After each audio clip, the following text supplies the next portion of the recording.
Сәлем достар, қалдарыңыз қалай, жаңа жылдарыңыз бен. Бүгін мен сіздерге Ақшақар мен 7 гномдар ертегісін айтып беремін. Баяғыда бір патшайым болыпты. Ол кесте тоғып отырып, қолына ине кіргізіп алыпты. Және үш тамшы қаны кестеге тиіп кетіпті. Сол кестеге қарап бір арманын айтады екен. Менің осындай ерні қып-қызыл, өзі әппақ, шашы қап-қара қызым болса деп армандапты. Көп ұзамай ханшайым жүкті болады және дүниеге Ақшақар деген қызды алып келеді.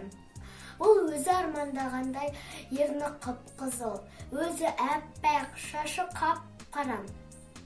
Сөйтіп қайтыс болып кетеді.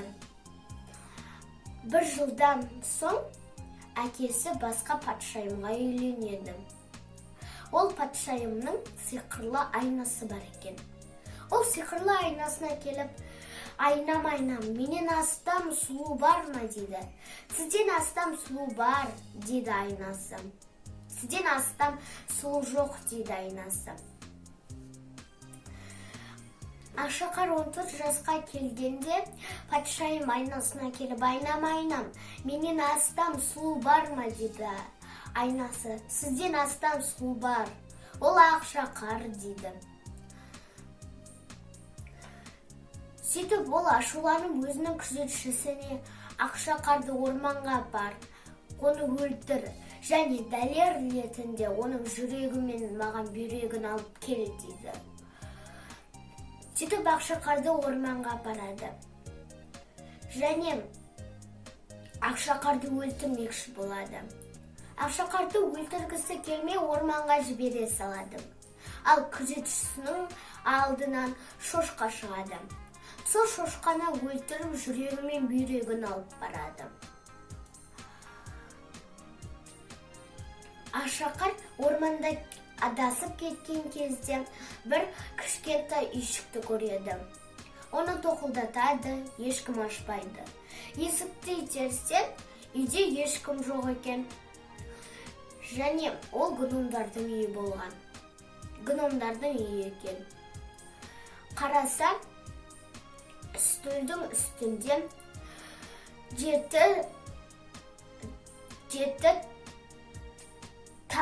жеті табақ тамақ тұр екен. 7 орындық тұр екен. 7 төсек тұр екен.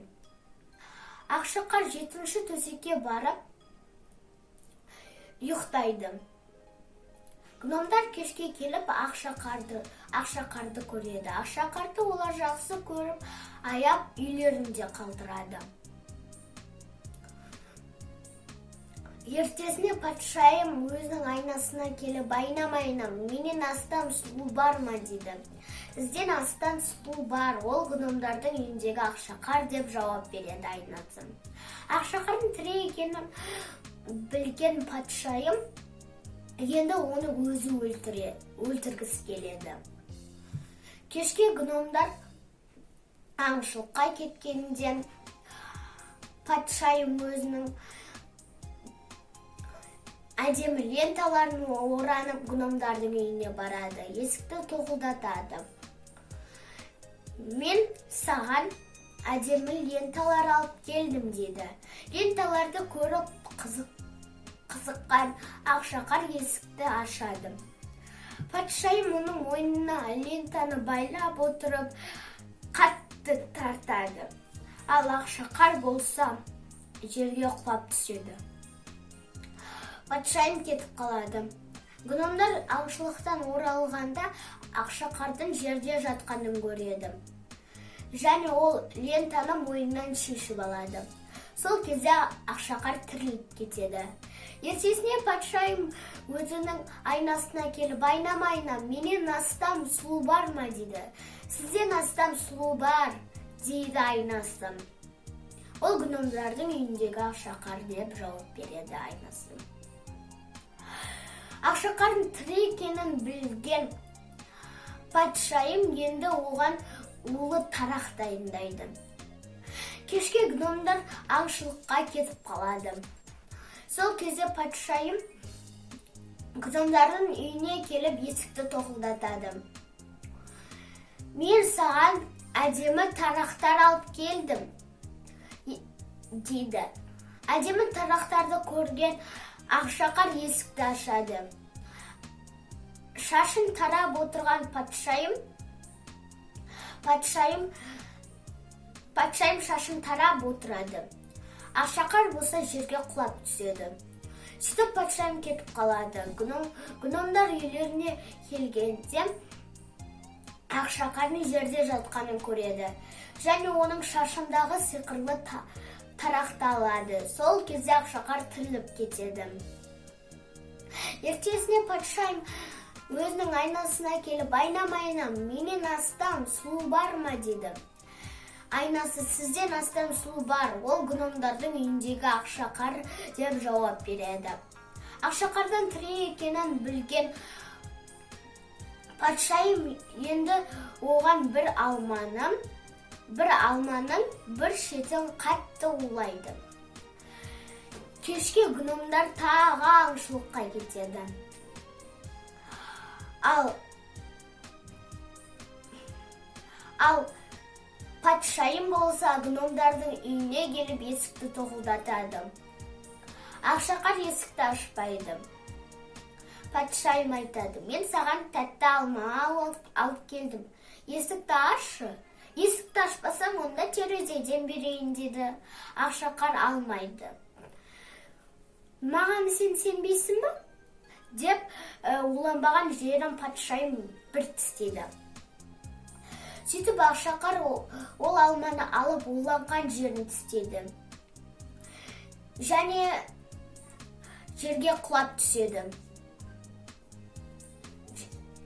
Патшайым кетіп қалады. Гномдар үйлеріне келгенде Ақшақарды көреді. Ақшақарды бер оятады, әр оятады. Ақшақар тұрмайды. Олар Ақшақарды көргісі келмей, жақын жақта көргісі келіп, шыныдан табыт жасап, таудың басына апарып қояды. Бір күні ханзада нөкерлерімен орманға келе жатқан кезде шыныда табыттағы Ақшақарды көріп оған ғашық болып қалады. Ол гномдарға өтінеді. Табытты алу үшін гномдарға өтінеді. Гномдар табытты бере салады. Табытты алып, ханзада нөкерлерімен келе жатқанда бір нөкері шалынып жерге құлап түседі. Ал табыт болса шайқалып, Ақшақардың тамағындағы алма ұшып кетеді. Сөйтіп Ақшақар тұрып, ханзадаға ғашық болып қалады. Олар көп заман өздерінің тойларын жасайды. Ол тойға патшайым келген еді.